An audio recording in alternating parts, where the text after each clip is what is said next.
Joining me now to discuss this is John Avlon, CNN's political analyst and the editor-in-chief of the Daily Beast. Great to have you with us as always, John. Now, good to be with you, Lynda. Many polls had Clinton way in front in the Democratic race in Michigan, more than 20 points on average.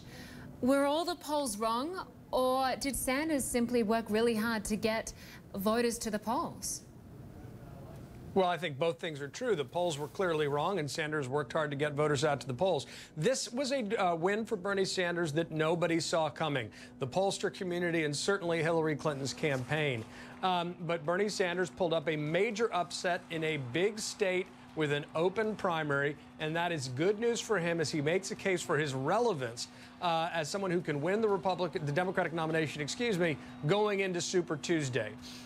Hillary Clinton still has math on her side. She still has the larger organization on her side, but nobody can tell Bernie Sanders fans that they don't have a shot anymore. So this is real wind in their sails, and the Clinton camp's going to have to recalibrate and figure out how they lost a state they had in the bag. She won voters over the age of 40. He won voters under the age of 40.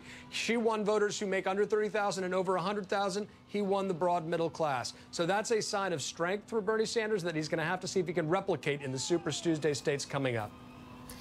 And so, of course, Clinton is way ahead in the delegate count. What will her team have to do going forward to make sure that she does well in the other so-called Rust Belt states?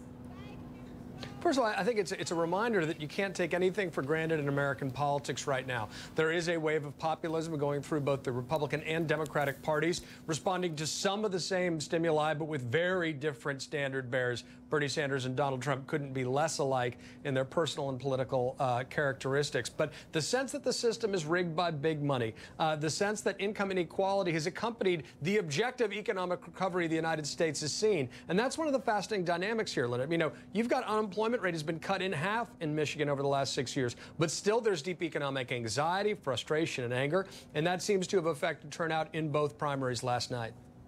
And looking at the Republicans, we've just heard that Carly Fiorina has endorsed Ted Cruz, and looking at Donald Trump, his victory speech was quite interesting last night. It did seem like a bad info commercial. Yeah. Yeah, I mean, you know, never before in American politics, certainly recorded American politics, has anyone taken a big primary win and turned it into an opportunity for product placement. He paraded his steaks, his wine, his water around, his magazine. It was surreal, to say the least. It's a sign, let's not dignify it by just saying it's a sign of his unorthodox campaign. It's, I think, a metaphor for the inherently self-promotional nature of his campaign and the fact that he is, at the end of the day, a marketer. Much more than a tycoon or businessman, he is an expert marketer, and he has translated those skills to kind of a political pugilism that has driven him to the top of the Republican polls right now, and he is a very strong position going into Super Tuesday with those 2 wins under his belt. If you can win evangelicals in the Deep South and Reagan Democrats in Michigan, it's hard to make an argument that you're not well positioned to at least win the Republican nomination. But I guess that comes with a bag of swag for the American people. He certainly is a businessman, first and foremost. John Avlon, great to have you with us. Thank you.